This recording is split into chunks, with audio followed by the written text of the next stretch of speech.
between you and Him subhanahu wa ta'ala. The intent behind today is to give a lecture that will empower you. If you guys know anything about wellness and if you've been following along, you know that we're obsessed about a few things. About service, about empowerment, about development. And this lecture is just an extension of that. We keep thinking, how do we make our audience, our congregation better? How do we help them develop? How do we how do we serve them in a way that makes them the best that they can? Which is why we put this series together, or this lecture together. We get a lot of questions on zakat throughout the year, and obviously in Ramadan, that volume goes up. So instead of having, side conversations with 100 people, let's have a session and inshallah convey the knowledge all at once. So we're trying to introduce zakat, one of the pillars of Islam, one of the 5. And I will go through an introduction of what zakat is all about and what Nisab means in our Shari'i context. And then go through the meat of the discussion, which is how do you calculate zakat on the various assets that you have? And I'll explain what assets are in case that word doesn't make sense to you. And then we'll talk about how do you pay it. So there's 2 pieces to it. Understanding, does it apply? And how do I go and calculate it? And point number 2, how do I go about and distribute it as best as possible, inshallah. There's a lot to cover, so I'll try to go as quickly as I can, and I want to leave room for Q&A. And as you guys know, I'm your brother, I'm a student, I'm like you. Our shuyukh are in the next room, so if we need fatwa that I have not been taught, we'll ask them, inshallah, to give their fatwas if required. So with that, we'll begin, inshallah. What is zakat? Zakat, I'm not going to spend a lot of time on this because most people know it, but basically one of the pillars of our deen, and the idea behind zakat, that's okay, turn it off if you'd like, no problem. The idea behind zakat is to purify. It comes from the word of tazkiyah. If you've been following along in the morning program, you know tazkiyah is what we've been covering this month. What are we purifying? If our wealth is supposed to be halal, what is it that we really need to purify? There's a few ways to think about this. First of all, of course you're going to try to make your wealth as much as halal as possible. And one of the questions you're going to be asked of on the Day of Judgment is money. One of the very few components you're going to be asked about is where did the money come from and how was it spent? So we're focusing on making it halal. However, we know that you're never going to get it perfect. Allah subhanahu wa ta'ala knows that there's going to be some elements of haram, unintentional, that mixes with your assets. So how do you purify that? Zakat is one way to do it. That's one understanding of zakat. The other understanding of zakat is there's a portion of your wealth that does not belong to you. I know this is weird. I earned it, it's my money, I brought it in. Why is it that it doesn't belong to me? Because Allah subhanahu wa ta'ala says so. And we worship Allah subhanahu wa ta'ala not the way we want to worship Him, it's the way He wants us to worship Him. So He basically said, in certain conditions that I'm going to walk you through soon, if they exist, then a portion of that wealth is no longer yours. And you must get it out. It's haram for you to keep it within your premises. It is haram for you to consume it. We need to understand and use that language, because I found in my humble experience, people are very, very strict on things like halal meat or alcohol or drinking. But when it comes to zakat, I'll try. And very good, honest, very loving people, compassionate people, when it comes to zakat, you realize they're a year or 2 or 3 or 4 or 5 behind, and they don't recognize that they've been living in the haram for a very long time. So the purpose behind this slide is just to say, really pause and give this attention. I know we don't pay attention to it except once a year, which is fine, inshallah. But when you do pay attention, do it correctly. And inshallah, at the end of the day today, you'll be empowered to know how to do it. It's not very complicated, or it doesn't have to be complicated. So the zakat is a portion of your wealth that no longer belongs to you, that you must give out. Who is required to pay zakat? Very simply, if we're all Muslim in this hall, then all of us, you'd need to be Muslim. You'd need to be free. We're all free, so we don't have slaves that live amongst us right now. And you need to have a couple of conditions that happen. The 2 conditions that need to happen are simple. The words may be complicated, but the concepts are simple. Nisab and hawl. The two things that need to happen. If the two things happen, they apply to you. And let's break it down. What is Nisab? Nisab is simply a minimum threshold for your net worth. Okay, spoken like a non-financial terms, it's an amount of savings that you have that makes you no longer needy. So there's two kinds of people on this earth. There's people who pay zakat and people who receive zakat. And you fit in one of these two buckets. So you got to ask yourself, am I a person who is so downtrodden on my luck that I need to receive zakat payments? If the answer is no, then most likely you're the one that needs to be paying zakat. It's that simple. What is the nisab? And there's a whole slide on this, but we don't need to go through the specifics. The nisab is an amount that the Prophet ﷺ basically quantified and said, if you have this in your possession, then you must pay zakat. Because obviously you have it in your possession, that's excess. That's above and beyond what you needed to consume throughout the year. So that's the nisab. And the hawl is 1 year. Now, we got to keep in mind that it's not one calendar year in the Gregorian sense. It has to be a lunar year, lunar calendar year, which means like Dhul Hijjah to Dhul Hijjah, Ramadan to Ramadan. Why is this important? Well, in any one given year, not big of a deal, because you have 11 days difference between the 2 years. But compound that over a lifetime, then you're absolutely, every 3 years, you're behind 30 years, you're behind a whole year of paying zakat, which is very problematic. So if there is one full year that you've had this nisab, you must pay the amount out. Nisab is calculated as a weight in gold or weight in silver. There's differences of opinion. I think the numbers is about 65 grams of gold or 613 grams of silver. So you can measure it based on either weight. Nobody knows what those figures are. So it's typically, silver would be around the $1,100, $1,200 Canadian dollars. In gold, it'd be a bit larger than that right now. And that's why scholars usually often go off the silver standard. They say the silver standard is a lower threshold. That means more people will fit in it and more people will be paying zakat. So that's the one they use. Don't complicate yourself with all of these things. Just ask yourself, am I needing of zakat money? If you don't believe you live in a situation where you need it, then you should be calculating it for yourself. Obviously, we're not talking about students that haven't reached the age of maturity. That is a requirement. So my son Muhammad, who's 12 years of age, does not have to pay zakat. But if you are of the age of puberty and you're a Muslim and you are free, then these two concepts have to be kept in mind. Okay? So next, the asset types. I'll begin with the easiest and kind of work towards the complicated. One of the easiest ways to do it is cash. And cash, your savings. Your savings, if a 12-month calendar passes on that excess cash, it's not earnings. It's not like taxation. In Canada, you pay money on taxation. You pay tax on income.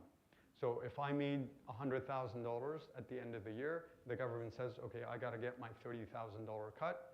I'm left with $70,000. That $70,000 will never, ever, ever, for the rest of its life, pay any more taxes.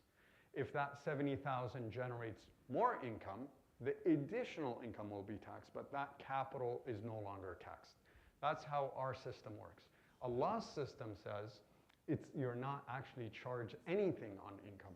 You could earn $10 million in a year and pay zero zakat at the end of the year. Absolutely you can, and I'll walk you through how that can happen. The zakat is applied on excess net worth that is saved for a lunar year. So if I earn $100,000, similar example, in an Islamic system, assuming no taxes, I still have $100,000 in my pocket. I go and purchase and buy things and so on and so forth, and I'm left with zero at the end of next Ramadan. So next Ramadan comes about, you look at my bank account and I have nothing. How much zakat do I owe? On the cash, just on the cash, zero. because nothing was saved, nothing was hoarded. I'm going to talk at the very, very end about the philosophy of zakat. Wallahi, if you sit and understand how Allah subhanahu wa ta'ala orchestrated this system, if you're in finance, you'd say, La ilaha illallah Muhammadun Rasulullah. Like the system is so geared and engineered in a way that the maqsad, the intention behind it, is going to make this economy that much stronger. And if we wanted to devise the system ourselves, we would have done the Islamic system. But why don't we have the Islamic system everywhere? For one reason. Short-term gain, short-term gratification always overrules long-term gratification. In everything, not just in finances. You know, there's a lot of ajr to come pray Taraweeh, but there's pain if I do that. I'm going to stand for an hour and a half. It's very painful. Yeah, but the benefits, long-term benefit outweighs the pain.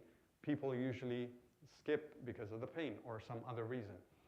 And same thing for our financial system. We recognize that an Islamic system, I argue, is a better system, but you have to kind of think of the whole group and the long term. And people don't like that. People say, what is it for me today? And that's why we don't have an Islamic system anywhere. So when it comes to cash, all you need to do is, there's two ways to do it. I'm going to recommend one, but I'll show you the two. You know how we said money that has to live for a year? Well, let's say I get paid twice a year, as an example. And I got paid $50,000 on January 1st. And that money is in my account and I didn't touch it. And then July 1st, I get another $50,000 payment. And I'm not spending any of this money. It's just sitting in the account. And then January 1st happens to be Ramadan. So in January 1st, I could go and say, which money had a 12-month lunar calendar on it? Not the second $50,000 payment, only the first $50,000 payment, right? Because the one in July only had 6 months.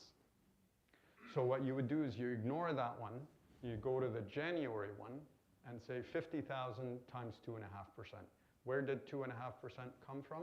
The Prophet ﷺ told us this. It's not mentioned in the Quran. There's zakat all over the Quran, but the specifics of 2.5% came from Muhammad ﷺ, obviously through Allah subhanahu wa ta'ala. He wouldn't have made this up himself. So just as an aside, when people say, oh, I only follow the Quran. Well, if you follow the Quran, I have no clue how you're going to calculate zakat. I don't have a clue how you're going to pray Dhuhr and Asr and Maghrib and Isha, because none of that is mentioned in the Quran. But the way of Muhammad, our beloved sallallahu alayhi wa sallam, is how we get the 2.5%. He said, you basically take your number, your assets, and divide it in 10 pieces, 10%, and then take one of those 10%, divide it in 4, and give that out. So it's such a minute amount. It's such a small amount. It's not meant to punish you. It's actually meant to encourage you to do something that I'm going to leave to the very last slide. So that's one way of calculating it. Only pay on what has 12-month calendar on it. But the problem with this way is, we said Ramadan in this hypothetical example is January. Come June, July 1st of next year, which is not Ramadan, you're going to have to be paying another zakat payment. What do you mean? I did it in Ramadan already. Yes, but you did it on one payment. The second payment now has 12 months on it, so you're going to be paying zakat twice a year. Technically, you could do that. You could absolutely pay zakat twice a year. You could pay zakat 12 times a year, but it becomes very complicated and cumbersome to calculate. Nobody wants to do that. Technically, you could say every dollar that goes in, I'm going to give it a mini clock that counts up 12 months. So scholars discourage this, and they say what's best for you to do is pick a date, lunar, not solar. So it doesn't have to be Ramadan. Most people do it in Ramadan because it's a very blessed time, but you could do any other time of the year that makes sense. Keep in mind that we usually don't keep track of the lunar months outside of Ramadan. Like, we don't know, Dhul Qa'da, Rabi' al-Awwal, Rabi' al-Thani. I don't know many people who know those. So that's why picking a Ramadan is safer, but it doesn't have to be Ramadan. But let's say you do pick Ramadan. Okay, Ramadan 1st, or Ramadan 20th, 21st. You open up all your savings accounts, all your checking accounts, and take a tally, and assume you've held that for 12 months. And somebody will raise their hand and say, yeah, Sheikh, but I just got paid last month. And that payment, a portion of that payment only lived in the month, in the account for a month. I know that, I understand. It will balance out because some payments will be paid early, some payments will be paid late. But eventually, after a 10-year horizon, if you doing the exact same process, you will be caught up. It'll be a wash. So that's what I personally do. Pick a date, collect all your accounts, all the currencies. If you happen to have US, if you happen to have Canadian, add them all up, times 2.5%, and pay it out. It's very simple if you know how to do that. And sometimes you may be sitting on currencies if you travel a lot, and currencies in paper as opposed to in your bank account. Those you need to pay zakat on as well. So what do? If you travel to Saudi, like Abdurrahman all the time, and he's got a stack of cash that he needs when he spends, so he just does the equivalent in Canadian. He doesn't have to put it in his bank account, just adds that number to the tally and multiply it by 2.5%. Cool? Okay, next thing is gold and silver, jewelry. You have to pay zakat on that. And this is predominantly for our sisters, because brothers are not allowed to wear gold. But I guess you could have gold bars and gold coins. You don't have to wear them. So you would have to pay zakat on jewelry. How much? So we're talking like gold and silver. 2.5% is the rate. So it's like currency. You would treat it as currency and pay 2.5%. There is a small difference of opinion when it comes to jewelry in the Shafi'i madhab. In the Shafi'i madhab, for example, Imam Shafi'i distinguishes between jewelry that's used for ornamentation, for yani zina, for things that you wear, versus jewelry that is just bought for investments. Because you could buy a really nice gold ring and toss it in your safety deposit box, and it accrues value. Now gold is like almost 3,000. I don't know what it is today, but it goes up in value. And you could sell that. So that is wealth, although you don't wear it. So Imam Shafi'i says, listen, sister, if you're wearing it, if it's part of your jewelry, exclude it, because that's a personal consumption item. You don't pay zakat on it. Imam Hanafi, for example, said it doesn't matter. Yes, I know you're wearing it as jewelry, but it has value and it will be eventually sold or could be sold, so you'd have to calculate 2.5% on that and pay it out. طيب. Sure. Could we just hold off? سامحني لأنه if we do that, I won't finish, but I'll remember that and I'll answer it, inshallah. Jazakallahu khair. And the valuation method has to be done, not the price you bought it. I bought the ring for $1,000 10 years ago. Doesn't matter. It's what its current value now. If I bought it for $1,000, but it's now $4,000, it would be 2.5% on that. طيب, that's easy stuff. Now, business assets and investments, those are the last two big things, and they tend to be a little bit complicated. So let's say I have a pizza shop or a butcher shop or what have you, and I have businesses, and money comes in, money goes out. How do I pay my zakat on that? What you would do is, in Islam, and this is, I'm going to plant a seed for my last thing that I'm going to say, is the beauty behind the system. In Islam, there's no disagreement on paying zakat on capital is not required, period. So, if I have $1 million saved in my bank account, 12 months go by, how much zakat do I owe? $25,000, easy, right? 2.5% times 1,000.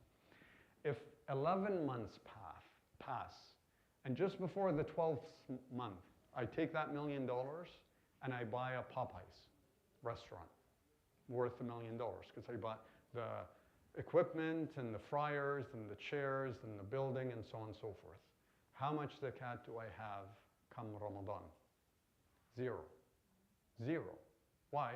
Because the $1 million became a productive asset.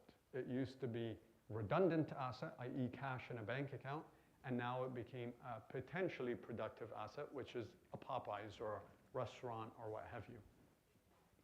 So capital is non-zakatable in Islam. So what you do if you own a store, you have to look at three things: your cash, Because as a business, I could be sitting on a lot of cash. I could be Popeyes and I just make profits and save it and save it. You'd have to calculate the business cash. You'd have to calculate the inventory, fancy word, but all it means is the stuff you're about to buy, sell. So if I'm making computers, I sell computers, so I bought a whole bunch of them, put them together, and I'm ready to sell them in the next year. This is zakatable because it's going to turn into cash within 12 months. The third item is receivables. What are receivables? It's when I go to Hassan and I say, Hassan, I'm selling you my computer, and he says, no problem, I'll pay you in 30 days. We usually don't do that in retail, but in business it happens all the time. You don't pay on the spot, you pay 30 days later, 60 days later, 90 days later. That is basically cash. It's just 30 days away from being cash. So what you would do is you look at your business, add your cash, add your receivables, add your inventory, and then multiply it by 2.5%. So that's your current assets, and you would subtract your current liabilities. What's my current liabilities? Well, I'm selling computers and I borrowed from Ali $50,000. I needed that capital, so I'm going to pay him tomorrow or next week. I would subtract that from the cash that's sitting in my bank account, do the difference, and then pay it out at 2.5%. And any capital, long-term capital, 0 zakat. Next thing is investments, and real estate will be the next slide, inshallah. So when I'm investing, and I think this is where it gets a little bit dicey. So what is investments? Not direct, because direct was the last slide. Direct, if I'm going to go and own the entire Popeyes, I showed you how you can do that. But I could buy indirect. I could buy Popeyes indirectly using the stock market, using a financial instrument. I can go and buy IBM, Microsoft, Johnson & Johnson, Procter & Gamble. How do I calculate the zakat on that? There's a few ways. I'll recommend one, but there are a few ways that our scholars have used. One is to mark to market. Fancy word. What does that mean? It simply says, if you have 10 shares of IBM, go online on Google Finance and say, what's the share of IBM worth? I'm not ready to sell it, but what is it worth? One share of IBM is $10. I'm making this up. So I have 10 shares. 10 times 10 equals 100. So the value of IBM shares for me is $100. I take 100 and multiply by 2.5% and then pay that out. That's one way to do it. I personally disagree with that way because if you're holding IBM for the long term, you're not planning on selling it tomorrow. Yes, there is a price today that you can discover by going online, but your intention is to hold it for the long term. So don't treat it as cash. Scholars say, well, can you sell it today? Yes, you can. Khalas, we'll treat it as cash, but it comes down to your intention. By the way, if you are in the business of day trading, this is exactly how you pay zakat. If you buy IBM today, sell it tomorrow, buy Microsoft the day after, sell it 3 minutes later, which I have a big problem with you doing, but let's say that's what you do. From a zakat perspective, you would be paying 2.5% on the entire value of that basket of securities or that one security. So the second option is, scholars said, okay, I understand what you're saying. It's long term. It has price discovery very quickly, but you don't want to sell it tomorrow. Fine. Well, let's treat it as land, as farmland. Because at the time of the Prophet ﷺ, we didn't have this concept of a joint stock company, which is every company that trades out there. So the Prophet ﷺ never gave us the exact way by which we can calculate zakat. So scholars have to come up with alternative methods. The second method that we've come across is where you treat IBM as a piece of land. If you have land, I didn't put agriculture on here because most of us don't like sell cattle and so on and so forth. But if you do have farmland that is being cultivated and does produce something, let's say I have strawberries that I grow, how do you pay zakat on that? You don't pay 2.5%. Some people didn't know that. What you pay is one of two rates, either 5% or 10% on the harvest. Again, that's how the Prophet ﷺ taught us. He said, okay, if you have a piece of land, You got so many strawberries, 100 strawberries, you got to take 10 strawberries away and give them fi sabilillah as zakat. Now, why 5 versus 10? Depending on irrigation, we don't need to get into that detail. It's irrelevant unless you have a question afterwards. So scholars said, we'll look at IBM and treat it like a piece of land, farmland, and we'll give 10% of any harvest that comes out. What's the harvest? The dividend that comes out. And by the way, in farmland, how often do you pay zakat? Every year? No. You pay zakat at the harvest time. If the harvest time is every 3 years, well, you pay zakat every 3 years. If it's every 6 months, you pay every 6 months. So I personally and humbly disagree with the scholars that say that, or I should say it more politely. I follow the opinion of my scholars that disagree with the scholars that do say you pay 10%, because IBM and farmland is not the same thing. It's not the same entity. It's very, very different. The third way, which I would recommend, is the percentage of current assets. I hope I'm not going to lose you now, but it really is not complicated. You basically look at a business like IBM, and IBM has 2 types of assets.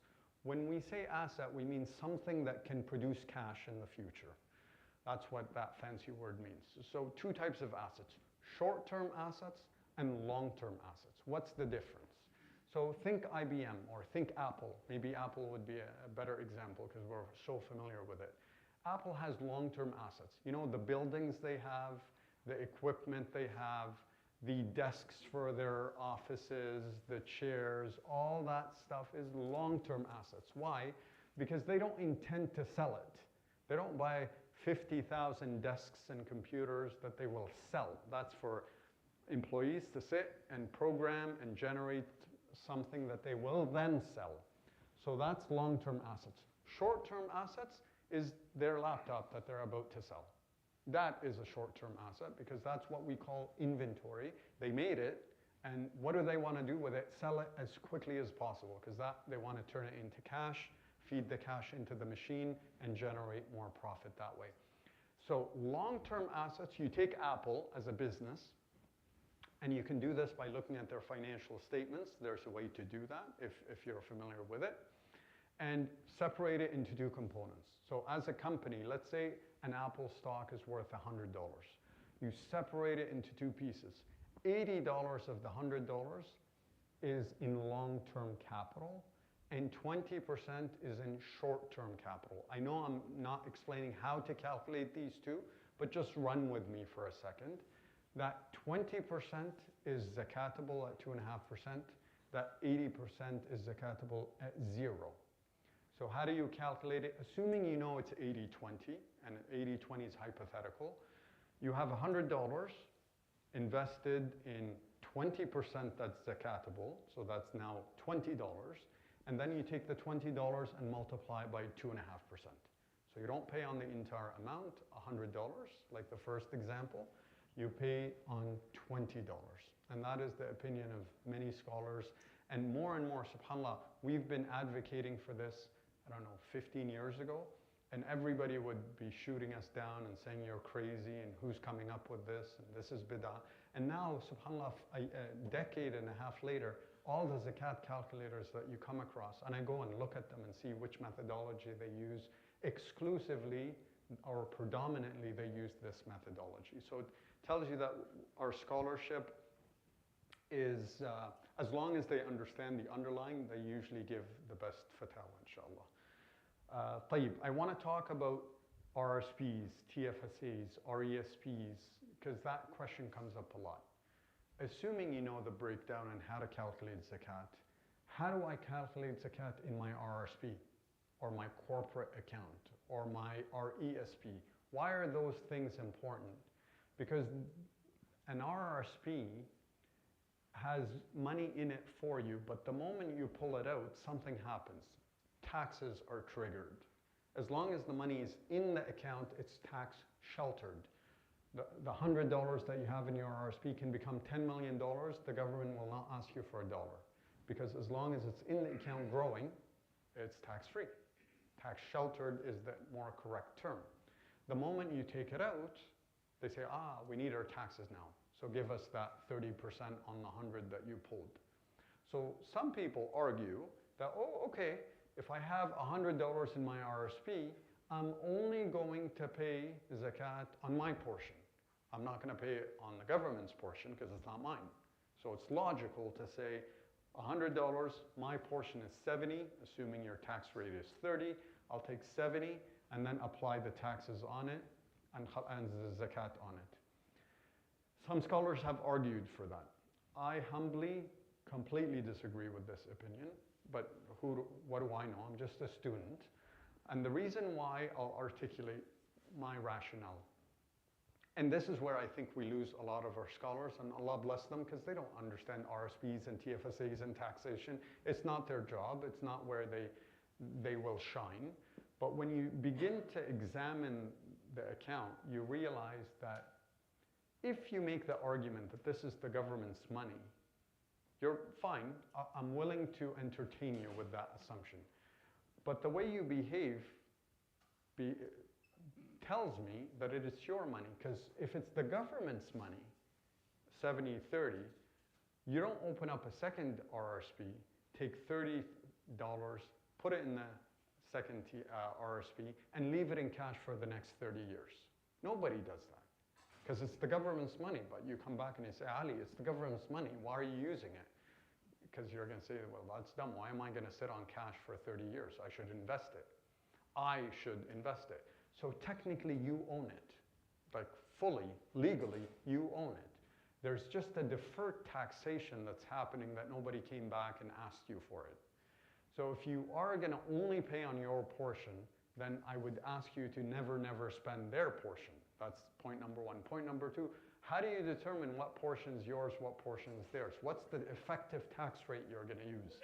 Is it 50%, 50 theirs, 50 mine? Is it 80%, 80 mine, 20? You don't know, because the future tax rate is unknown. It's actually unknown. People say, well, what if I take it all in one time? They're going to take 50%. You're right. If you take $300,000 out of your RSP all at once, you'll be left with about 150. They took half of it. But who would do that? Very, very, very few. In extreme difficult circumstances, you may have to do that, but bar those, you wouldn't. So technically, what we even advise people is to do it in a way where you minimize your tax rate down to zero. You could do that. When you retire, just pull the basic exemption for you, pull the basic exemption for your wife. I know these are technical things. You don't need to worry about the details, but understand that there's a way for you to reduce the tax rate as low as possible. So the tax rate is unknown. You're benefiting from both your portion and the government's portion. And even if you make those two don't convince you, who's paying zakat on the government's portion? Not the government. Who's going to ever pay? Nobody. In your example, nobody. So that's why I humbly suggest and recommend that people pay zakat on all their financial assets, whether it's an RRSP, RESP, TFSA, corporate account, and make the intention that, Ya Rab, I know I'm paying more. And I recognize that. If you do it the way I'm asking you, you're going to be paying a bit more. But tell me this. If you're paying more to Allah subhanahu wa ta'ala, then technically you need to. You're being generous. Who do you think is going to outdo who? Are you going to be more generous to Allah subhanahu wa ta'ala? If you're saying, Ya Rab, I'm staying away from the gray area and I'm going to pay more, Allah is going to give you all that back and then some. And believe, you don't need me to tell you that. You know in your life, when you went above and beyond and gave more than you should, it all came back to you. And Muhammad sallallahu alaihi wasallam taught us, لا ينقص مال من صدقة. This is a fact. If you don't believe it, that's on you. Because the Prophet sallallahu alaihi wasallam does not lie. And he didn't say it kind of hypothetically speaking. He said money decreases for many, many reasons. Sadaqah, zakat is not one of them. It's for many other reasons, but not this. Last thing before we go to real estate, and then maybe talk about the philosophy of zakat, is pensions. We all have, if you're working, if you're paying into CPP, Canada Pension Plan, you'll have money coming to you when you're 60 or 65 or 70. So there is a pot of gold that's being put away for you, whether you like it or not. It's called CPP, that will be there for you when you're retiring. How do you pay zakat on that? You don't. Why don't you pay zakat on that? Because you don't own it. In Islam, it really comes down to who owns the asset. Yeah, but it's earmarked for me. Yeah, it's earmarked for you, but guess what? If you get hit by a bus, la samhallah, when you're 45 and you're dead, there's no CPP payment coming to you because you're no longer alive. So that's why certain accounts may be earmarked for you, but really it's not something that you need to worry about. Sometimes private employers would say, I will give you a pension. Obviously, there's a lot of nuance in the details, so I'm not giving you fatwa here. But if they say, I'll give you a pension as long as you're working for me, and if you retire at 65, I will pay you 80% of your salary for the rest of your life. Even that is not zakatable. Why? Because what if I leave? If I leave, I get nothing in that hypothetical example. So you don't really pay zakat on that. Last thing is vested shares. Some of you may not know what I'm talking about. It's where an employer gives you ownership, but you don't fully own it. Like ownership, if I work at Apple and they give me Apple stock, but it's not vested, that means it's there for me, but it gets unlocked in 2 years. So they do this so I stay with them, I don't leave, because I'm now hooked in. So if I leave within the 2 years, they're not vested, I don't pay any zakat on them because they take them back. The moment they become vested, that's when the clock starts running and I have to pay zakat on it. Tayyib. Real estate, very quickly. Real estate, any personal asset, personal use asset, not just real estate, is non-zakatable. So if you have 17 cars and 85 watches and 32 whatever homes that you use for personal consumption, all of that is non-zakatable. If it's your personal use items.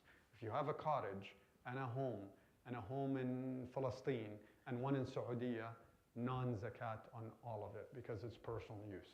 The moment you get somebody to rent it and pay you rent, that's when zakat is, sorry. Oh, we can stop, yeah. If it's adhan time, yeah, go ahead. We're just going to stop for a second.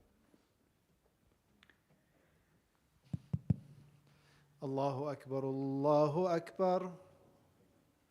Allahu Akbar, Allahu Akbar. Ashhadu an la ilaha illallah. Ashhadu an la ilaha illallah. Ashhadu anna Muhammadan Rasulullah. Ashhadu anna Muhammadan Rasulullah. حي على الصلاة حي على الصلاة حي على الفلاح حي على الفلاح الله أكبر الله أكبر لا إله إلا الله لا إله إلا الله محمد رسول الله.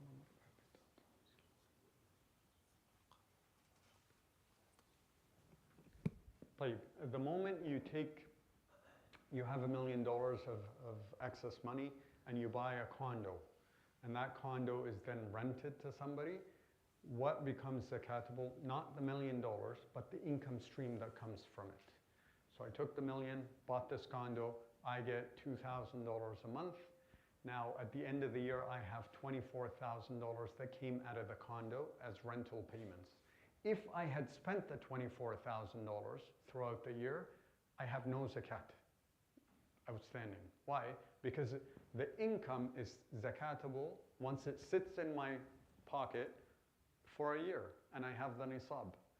So in a way, rental income is zakatable questionably only on the savings of it after a year. Makes sense? But the payments that come in every month are non-zakatable. Loans. It's important for you to keep in mind that if you have a loan, that will impact how much zakat that you pay. So if you're about to calculate your zakat payments, you must deduct all the loans that are outstanding. But please hear me out, because people say, oh, I've got a mortgage. Okay, I never have to pay zakat for 25 years. No, no, no, it doesn't work this way. Anything that is due upon you in your cycle, so if I owe Hassan $10,000 and I have left over after a year $15,000 and I'm ready to calculate my zakat, I need to pay him $10,000. So I pay him his debt, my debt, to him, and I'm left with five. That's what I pay zakat on. If it's due in that year, I must subtract it from my calculation of zakat because it's due. Same thing with business liabilities. We talked about that. Now, two things I will mention. If I owe Hassan $10,000 and it's not due for 4 years, in the year I calculate zakat, I cannot subtract that $10,000 because it's not due. That's why mortgages, Islamic or otherwise, that's a separate discussion if it's allowed or not. But if you do have a mortgage, if you have a loan that you're paying down slowly over time, you cannot subtract the entire debt from your nisab before you pay, or your calculation before you pay it out. You only subtract the one payment or the year's payments that are due that year in your calculation. In terms of money owed to you, this is something some people don't know. If I owe Hassan $10,000, so I have $10,000 of his money, and they're due in 5 years, as I said. When the zakat time comes to him, he actually has to pay zakat on the $10,000 that I have. If he believes that I'm going to pay him back, like it's a secure loan, like he knows that Khalid's good to pay me the $10,000, he just didn't pay me because it's not due until 2027, he needs to say, okay, 10,000 times 2.5, that's what he pays zakat on, not myself. That's important. Now, what happens if he gives up on me? I'm deadbeat. He knows I owe him. I know I owe him, but I'm not able to pay him because I don't have a job or I can't save. Or if he gave up on the loan, he no longer has to pay zakat on it. But if eventually my situation improves and he feels it is collectible, then at that point in time, it becomes due. Like that portion becomes calculatable and due. But not for the period where he gave up on me. So it's not, he doesn't go back and say, oh, for the last 10 years I gave up on Khalid, but now he can actually pay me back, so I gotta go back and calculate zakat over 10 years. Not at all. It's only that year you ask yourself that question, am I gonna get that money back? If it is, you pay your zakat on it yourself as the lender. طيب, who is the recipient of zakat? And then inshallah we'll see if we have time for questions. Very, very easy. It's stated to us in Surah At-Tawbah, where Allah subhanahu wa ta'ala gives us the 8 categories. The poor, the needy, the people who are collecting zakat, actually, those people can take a portion of the zakat themselves. People who are traveling and need, people who are in debt, fi sabilillah, the overarching category. Those are the 8, and obviously freeing a slave, but that doesn't apply to us right now. So it has to be those 8. If you're paying zakat, it has to be one of those 8. That's why I recommend, if you go and you're going to give your money to wellness or to Islamic relief or to whoever, that you state, by the way, this is zakat al-mal. Because the moment you tell them that, they're restricted. Unrestricted funds, they can take it and they could do continuing education to their staff with it. They can buy new computers. They can do whatever is needed for them to facilitate the work that they do. But when you say it's zakat money, they hit the pause button and they say only those 8 categories. So they look at their projects and say, which of our 8 projects, which of our many projects fit within those 8, and they go ahead and facilitate those payments.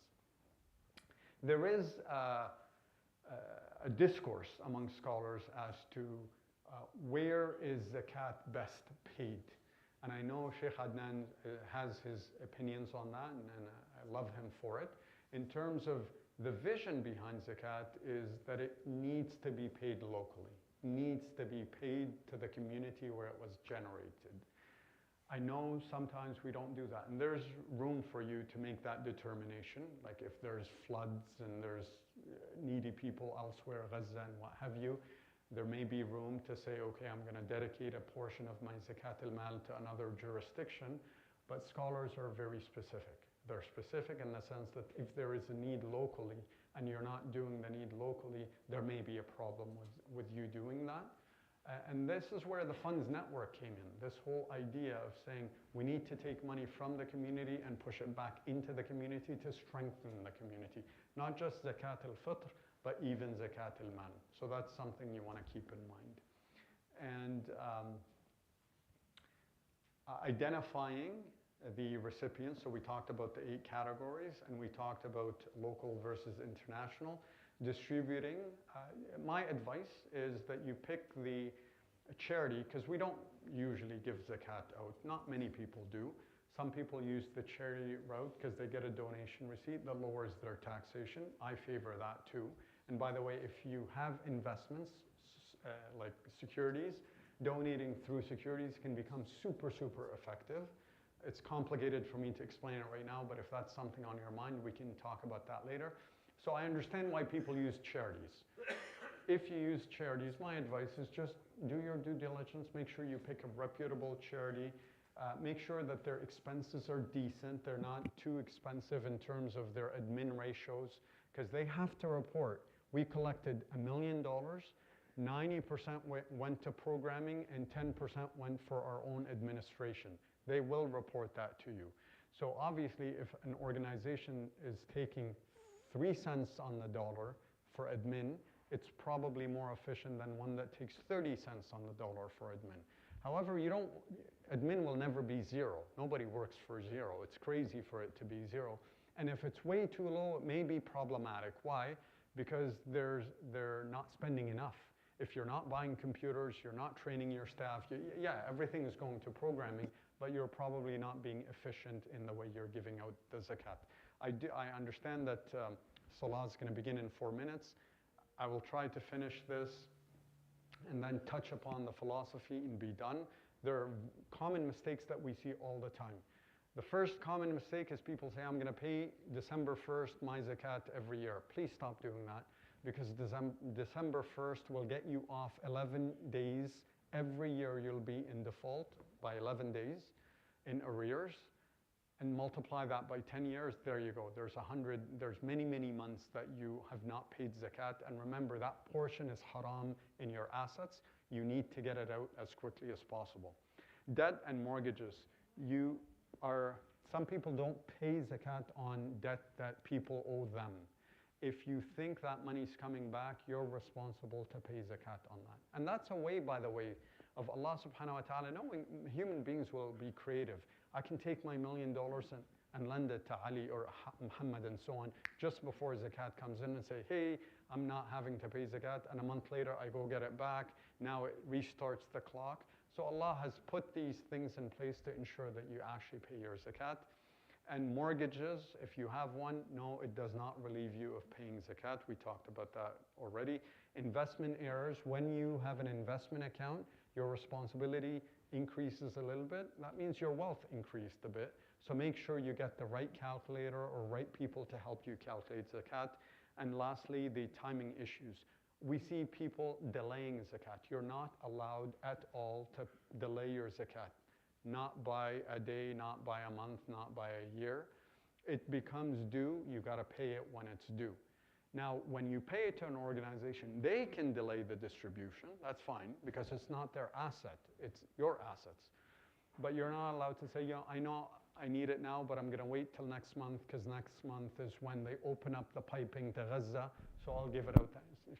You're not allowed to do that. You must pay it when it's due. You can pay it early. That's not a problem. And I encourage you to keep track. If you pay throughout the year, keep track of what you're paying, and then say, Ya Rab, that's all the zakat that I was due. Very last thing in the last minute, and I really want to explain this to you. I love zakat because Allah subhanahu wa ta'ala put a disincentive on you hoarding cash. Basically 2.5%. You know, if you have $1,000, people pay zakat very easily and happily because it's nothing. If you have $1 million or 2 or 4 or 5, and some people do have those amounts, it becomes very painful to pay zakat on that. So what they do is they take their money out of cash. And there's two other places to put your money. It's either cash, debt, or equities. Debt is when you lend it to somebody. I go and lend it to Hassan. And I told you, that's not allowed on a non-Sharia compliant basis, which is every lending contract commercially that you have.